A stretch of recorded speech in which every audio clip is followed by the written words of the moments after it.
Hey everybody, welcome to another edition of Saturdays on Lonis Lane. We do have Tyler back today. He has been sick, out with his family with the flu, pink eye, all kinds of stuff. But bronchitis, but he is alive and well. As always, we have Cody here. I am Taylor, and I do want to give a quick shout out. We haven't done this in a while, but Tyler Rose in the Rose House, who is the creator of our intro music. We're so appreciative of him and what he's done for us. So Tyler Rose, thank you so much. And today we're going to go over two more games, the final two games of the college football playoffs, round two. It's the quarterfinal games. I'm sorry. I'm thinking of two games. But it's the quarterfinal games. It is Texas Tech versus Oregon and Georgia versus Ole Miss. Now, we've seen Georgia versus Ole Miss, but the first game we're going to talk about is my favorite game of the whole weekend. And no, this is not an SEC matchup, but I'm excited about this game, and so is Vegas. Texas Tech versus Oregon is a 2.5-point favorite, which basically means you're trying to pick the winner. Mm-hmm. So, and that's what Vegas is saying. Pick who's going to win this game. Now, Texas Tech went 12-1 in the regular season and won their bowl game against BYU, and we saw BYU who played a very good game against Missouri. No, yeah. Georgia Tech. Georgia Tech came out, and I didn't think there were any possibility of BYU winning, and I'm thinking, wow, this may change my mind on the Texas Tech game. Mm-hmm. BYU comes back, and they battle, and they win the ball game, and absolutely not. It doesn't change my mind on how this game is going to turn out, because at 12 o'clock tomorrow, these two teams are going to take the field, and it is going to be a lot of power, high-power offenses who want to get the ball vertical down the field. We saw Oregon play James Madison. I understand that it is James Madison, but James Madison came back in the second half, which you can say that, well, Oregon just took his foot off the brake or the gas and just kind of went conservative. Maybe. But either way, Oregon punished James Madison on the offensive side of the ball in the first half of this game. Texas Tech, like I said, they put up 40 points every game. And so it's funny, the total for this game is 51.5. Cody, when you're looking at defense of Texas Tech, the last time we saw them, they really made BYU in the second half look really, really bad. They coughed up the ball. I think there was 3 turnovers, 2 of them being interceptions in that second half, which really blew that game open. It was a very close game up until that point. Defensively, does Texas Tech have what they need to play this Oregon team and keep it low scoring on that side? You know, I think they have it. I think they have one of the best defensive players in the country, who honestly, and I've said this on the show here, I think should have been one of the Heisman runner in the running for him, if not the Heisman candidate. Honestly, I think he's probably one of the best players in the country. And Rodriguez, he is a special talent there at the middle linebacker. Fun fact, and we may have said this, he started his college career at Virginia as a quarterback and started 12 games his freshman year as a quarterback. Transferred to Texas Tech, moved to defense, and is now one of the top defensive players in the country. And what Texas Tech has to do is control the line of scrimmage. We say that a lot, right? Yep. You control the line of scrimmage, you can win a ball game. But this game really will dictate who wins this one in the trenches. Also, can Texas Tech defense control the big play of Oregon? You know, they like to have those big plays. We said this last week about their matchup. James Madison can control the big play. Well, I think Texas Tech's defense is a lot better than James Madison's, and I think they can control that big play ability that they have. So, Tyler, I see you've got the schedule for Texas Tech pulled up. Do you look at that? Does it pose any concerns when you look at a team whose strength of schedule really isn't very good? They did lose to Arizona State. where they gave up the most points. The 26 points is the most points that they give up all year long, and it was in a loss to Arizona State. Other than that, they were putting up 40 points on everybody. So do you look at this strength of schedule, and does it give you any concern, especially with the layoff that they've had? And like me and Cody talked about yesterday, the teams that had a bye last year did not win. So here's my thing with Texas Tech. Don't get me wrong, Texas Tech is a very good football team and deserve to be here. Sort of. They've played like Kent State, Oregon State, beat Utah, which is a ranked team. I don't think Utah ended up ranked at the end of the year, if I'm mistaken.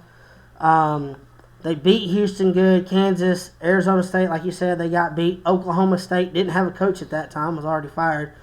Kansas State, they beat BYU 29-7. The only ranked team they had that was left ranked at the end of the season. And then you had Central Florida, West Virginia. Their strength of schedule, like you were just saying, is pretty weak when it goes across the board. Don't get me wrong, Utah did, they had a good season, just still wasn't able to finish it out and stay ranked. But this worries me. Don't get me wrong, Oregon ain't a team either that's playing a lot of ranked opponents as well. Well, you say I that. mean, they played Penn State, so when they're number 3. Penn State was number 3, then fell off the map. Got beat by Indiana, the only ranked team, let me rephrase that. They played Indiana. Who's number 1 seed in the country? Number 1 seed in the country. They played Iowa, which I don't remember if I think they're 18. Okay, so they did finish up in the top. And they played USC, which is in the top 20. So I think Oregon has played a stronger schedule than Texas Tech. But yes, they are blowing the teams out like they're supposed to. They are a good team offensively and defensively. Cody was talking about Rodriguez. He is a stud. He is very talented. And I did not know that he started out as a quarterback. But that guy is a headhunter on the defensive side of the ball. It's going to be tough to pick this game. And you said, what is it? Is it 2.5 points at this point? Or is it a 1.5? 2.5. It's a 2.5. It opened up as a 1.5. So it's going to be tough here in a little bit to pick them because they're balanced on both sides. Both teams are very well balanced. And it's just going to be tough for either team. I think it's not going to reach that 51 point. I think defense, both sides, are going to demolish the offensive sides. Both sides. It's going to be a low-scoring game. I mean, to me personally, I think it is. I think it's going to be, it might be 20-something to 20-something, but it ain't going to get to that 51.5. I don't think it's a regular Oregon game where it's all offense, no defense, and there you go, and you keep scoring. So, correct me if I'm wrong, Indiana is probably the best defense they've faced all year. Yes. They still put up 20 points. Yes. Against a defense that I think Cody may even argue Texas Tech's defense could be better than Indiana. Mm-hmm. I don't want to say that too loud. Some people may get upset with me. But Texas Tech's defense is legit. Don't misinterpret that. They're legit. They're a good defense. But this month, they've had off. Almost a month. About 5 days away from being a month. It's tough. Oregon, they went out this past weekend and they played a game. They had a simulated game with fans in the stands, and they had everything. I would say it was a simulated game. It was. You talking about James Madison? Or no, Oregon before the James Madison game. Okay. So they didn't take a break between that one. Sorry guys, I'm a few weeks behind now. I'm trying to catch back up. And then they played James Madison last week, so they didn't take a week off. Besides the championship game. So they've had constant. Now, has Texas Tech done that? Have they gotten fans, at least a bottom line, probably 300-400 fans in the stands, screaming and hollering and, bands playing, all cheerleaders out there, because that helps. Noise matters when it comes to a game. because your communication goes down after a month of not hearing fans and cheerleaders and bands playing. So I think it's going to be really tough for Texas Tech. Texas Tech. Sorry, but I mean Oregon did what had to be done last week. So this is a Capital One Bowl. It is in Miami. Oregon is traveling all the way across the country. Texas Tech is a little bit closer. Not much. Not by much. Well, I mean, you're looking at a diagonal versus, but it is closer. And I'm with you, Cody. Me and you were watching a game earlier with Coastal, and it was very, very sloppy. And the comment you made was neither one of them played in over a month. Mm-hmm. So Tyler may have a pretty good point with Texas Tech, which, like I said, we talked about yesterday. That delay, that break that these teams that are getting a bye, it's almost not worth having the bye. You almost want to play like Ohio State. You almost want to play, the best opponent you can first, and then trickle down. But then again, you look at Oregon. You hop on this hype train. What they did with their game earlier this month with James Madison.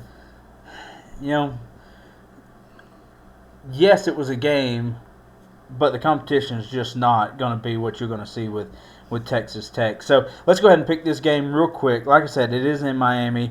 It is a 64 degrees at kickoff at 12 o'clock.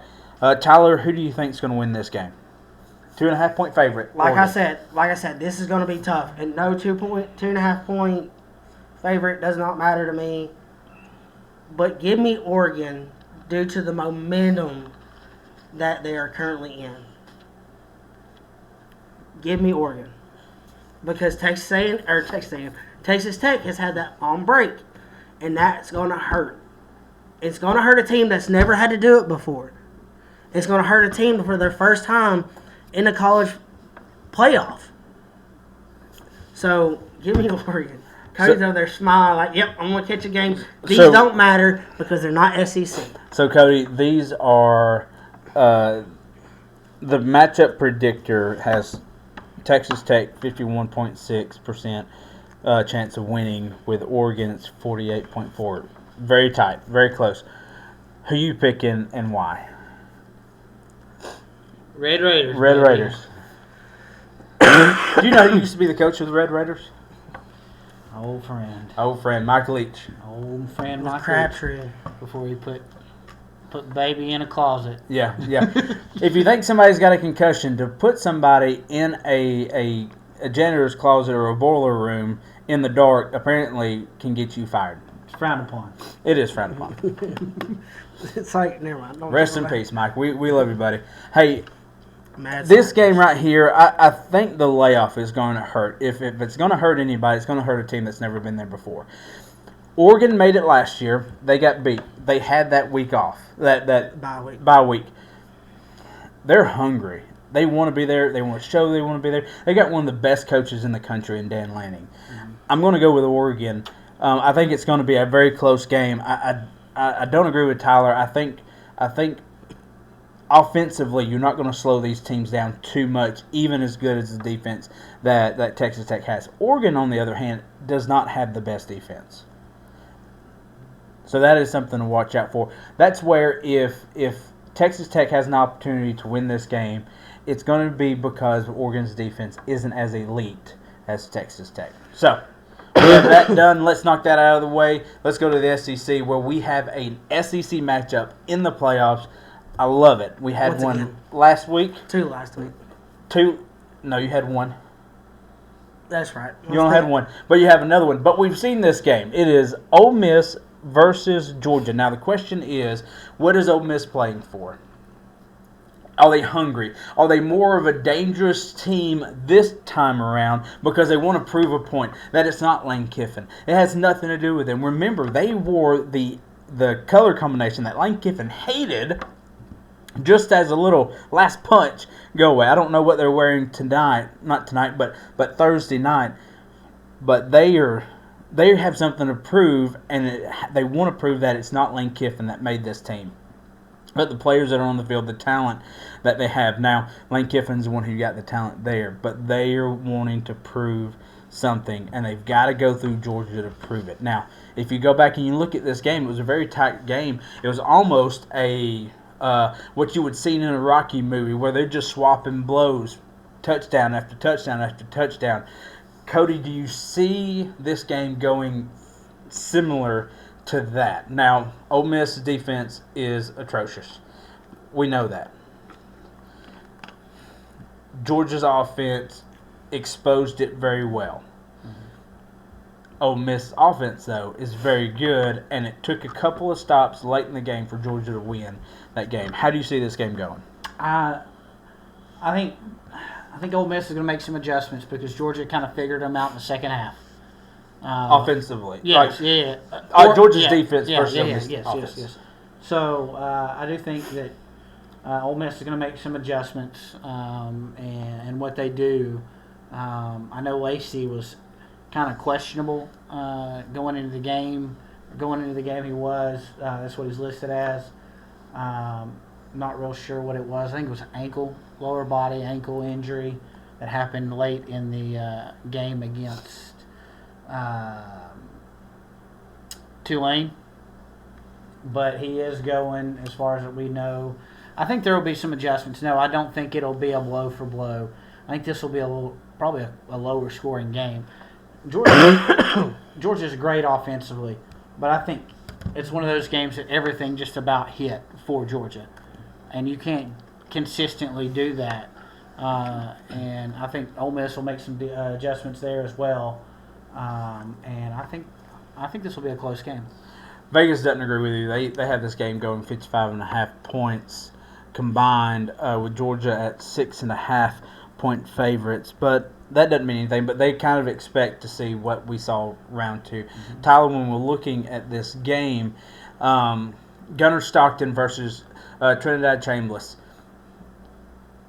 If you're asking me, I would take Trinidad Chambliss as the better quarterback.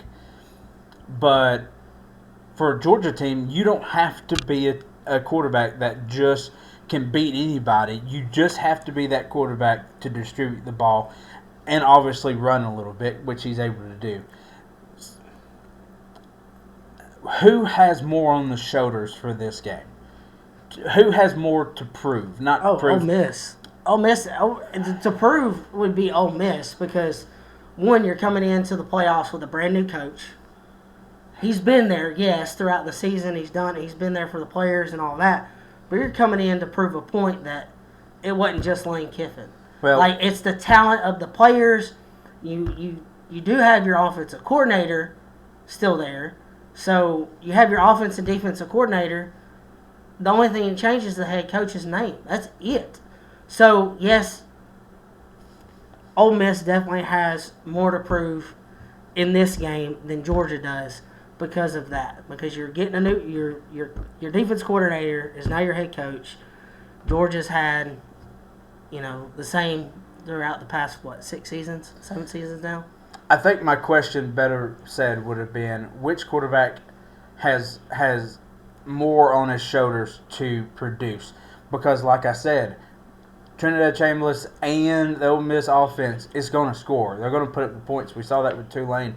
But Tulane's not Georgia. We saw last week, we saw the first game between these two, that Georgia can score very frequently on this Ole Miss team. So, which team needs their quarterback to produce more? Is more my question. That was a trickier question. Because if you look at the stats, just like season leader stats, Trinidad is at 3,300. There's 2 yard difference there. And then Stockton's at 2,700. 5 interceptions, but 23 touchdown passes for Gunnar. Ole Miss puts up more points than Georgia. Yes. The quarterback. Statistically. Yeah, so the quarterback, like you said, give me Chambliss over Stockton. He's the better quarterback. So that's really not the question. The question is, who's running back. That's where I would say. Give me Frazier. Give me which running back. It's not the quarterback because the quarterback can sling the ball. Both quarterbacks can sling the ball and run the ball. Now, who's the running back that's going to show up? Is Lacey going to be able to be completely healthy to run the ball? Is Frazier going to be able to run the ball as well as he has this year? And then, of course, the list goes on and on for Georgia because they have multiple running backs. So that would be my question back to you. Which running back is going to show up? Like I said, give me Frazier. If you look at, I want to show you the comparisons to these two teams. Georgia has a head coach in Kirby Smart he's got 2 national championships as a head coach. Won several national championships with Nick Saban while he was a defense coordinator at Alabama. Not Nick Saban, but Kirby Smart has more national championship victories than the coach at Ole Miss has wins as a head coach. Both have sat underneath Nick Saban. Both have similar tendencies. Because of that, Cody, does that help Ole Miss with a head coach? Of course, I say that Lane Kiffin sat underneath Nick Saban, but Lane Kiffin is his own monster. Like, you wouldn't. He changed personally a lot. It was a great move for him, but as a coach, I don't think that. You know what I mean? Yeah. Where, and I'm goodness gracious, I can't think of his name. Head coach at Ole Miss right now. Pete Golden. Pete Golden. Not a big fan of that hire, but anywho, they did win. They beat Tulane. Do you see Pete Golden being the head coach this go around, knowing the tendencies of a Saban who is, Kirby Smart, Saban 2.0? Does that help Ole Miss out this go around? I mean, I think he would have had it last go around as well, but I think he's got a little more say so. Obviously now, being the head coach, obviously that role's quite a bit different than just being a coordinator. Responsibilities and things that get to happen come on you a little more, and so I think that could help. I don't think you could take a lot into it. While Kirby is the head coach, their defense coordinator, another Bama guy, I just lost his name. He was also looked at. Good night. Schumann. Glenn Schumann. He calls that defense. So, I mean, it's not necessarily, Kirby calling it. So, but there are some tendencies that you can kind of expect, and Charlie Weiss Jr. will do a good job at exploiting those at times. But I'm going to jump in. I think Gunner has to have the better game, like he did in the first game. Everything had an amazing game. Everything hit. He's got to be on time, got to be consistent, got to have the right reads, and be able to take off and run when he needs to. So I think I think it comes back more on Gunner than it does. I feel like Georgia has more to prove than Ole Miss. Georgia's that team that's been there for many years, has won it, and they didn't win it last year. They got beat by Notre Dame. I know. In this round where Georgia had the bye. So I feel like they've got something to prove. They got a little more pressure on them than Ole Miss does. Ole Miss right now is playing with house money. They're playing with house money. That's right. In my opinion. I mean, they may not think that, but a lot of people didn't think they should be there once their head coach left. Florida State fans didn't believe they should have been there. They're still a great team. Don't get me wrong, with or without Coach Kiffin. But I just feel like I think Georgia's got more to prove and more on their back, more pressure on them. Going back to the game earlier in the year, an interesting statistic or stat that I think got overlooked a lot when we talked about that game is there was no turnovers. It was a perfect game for both offenses.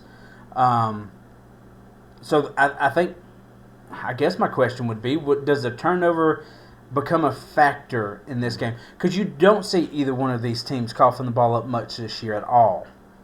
No, I do think a turnover, while yes, getting a turnover is big, converting some kind of points out off of that turnover. It's a free possession. So getting some kind of points off of that turnover is key. Even if it's 3 points. So let's look at this game.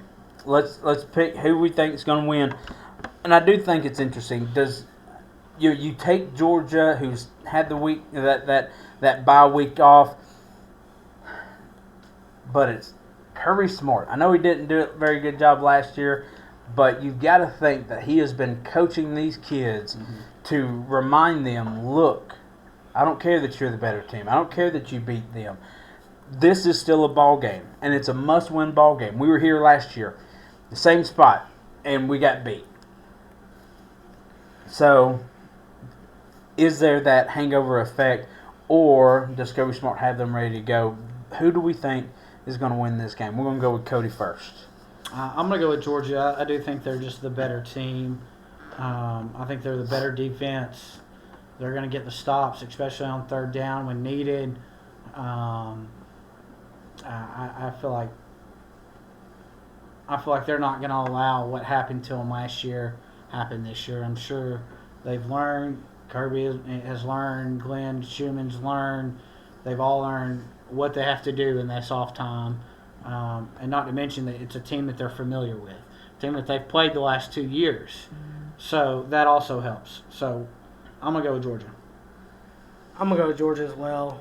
I think Kirby has done a good job probably these past couple weeks of their mentality of like, hey, we can't be laxy daisy. We still got to go. We still got to play. We still got to hit. No breaks. All gas, no brakes. That's probably their mentality these past 4 weeks of not playing. So give me Georgia in a close game. I mean, don't get me wrong. Ole Miss is going to score the ball pretty frequently. Their defense in that first matchup they had in the fourth quarter gave up 17. So if you can just keep it close to the fourth quarter, and then pretty sure Ole Miss defense is going to slow down there. So to reference the movie I referenced yesterday, this game is the Allstate Sugar Bowl. It is in New Orleans. It is at the Sugar Dome. Oh my goodness, the Caesar Superdome. There is no rain, and that means there is no rain either. There's no wind. There is no rain either, in case you're wondering. So weather's not going to be a factor. No. Georgia, the last time we saw them, dominated an Alabama team. I've made this statement several times. Georgia, that night, was the best team in the country. Nobody would have beat them. I think Georgia's still the best team in the country, and right now is my favorite to win the whole thing. Yeah. So give me Georgia in this game. Ole Miss is a great run. I'd love to see LSU have to continue to pay out Lane Kiffin for winning games that he's no longer a coach at. I just don't see them being able to do it here. I think Ole Miss comes to an end. I'll be interested to see what Lane Kiffin has to say at the end of this game, win or lose. But I'm going to pick Georgia. Guys, thank you so much for watching. We appreciate it. We're going to let him pick the two from... Oh, yeah. We're going to let Tyler pick the Miami Ohio State game. All we need to pick. And then Alabama versus Indiana. All right. I would love to see this. I don't think it's going to happen, but I would love to see Miami beat Ohio State. We all would. I would love to see it because I want to see a Georgia, Miami, Beck versus Georgia, and I would love to see that. I don't know if it's going to happen, but give me Miami. Give me Miami over Ohio State. What's that spread? It's at 9.5. Hadn't moved. Hadn't moved. Just making sure. Now Alabama, Indiana, and everybody knows who we root for around here. And this one's tough because you want to go with your heart, and you really do. But you got to go with a team that beat Ohio State. You have to go with Indiana on that one. I hate to pull, not really pull against Alabama. This is all professional here, and pick a team that's probably a better team than Alabama, both sides of the ball. I won't say both sides of the ball. I would say on one side of the ball is a little bit better. Listen, We got a Heisman quarterback coming in and playing against Alabama. I just think Indiana is a better offensive side. you know, I think we probably should just cut it off at that point. here's I want everybody to look at this logic. And my son came home the other day, and I made a stupid comment. He told me if I wanted to hear a butt talk, I'd farted. So that's the way I feel right now, because Tyler just picked Miami over Ohio State, and then he wants to give praise to a team who beat Ohio State 13-10. Make sense of it. You know what I mean? But anywho, thank you so much for watching. We appreciate all you guys. So hit that subscribe button. Give us a like. Leave us a comment. Maybe you like my stupid jokes. Maybe you don't. It's okay. But we appreciate all that y'all do for us, guys. We hope you enjoy these quarterfinal games. And they start tomorrow at 8 o'clock. 7:30. 7:30 is when they play tomorrow night. Tennessee comes on here in a little bit. By the time I post this, it may already be over. But we'll be watching that game. Subscribe, like, comment. We love you guys. Hope you have a great day. And as always, it is Saturday on Lotus Lane. Thank you. Thanks, guys.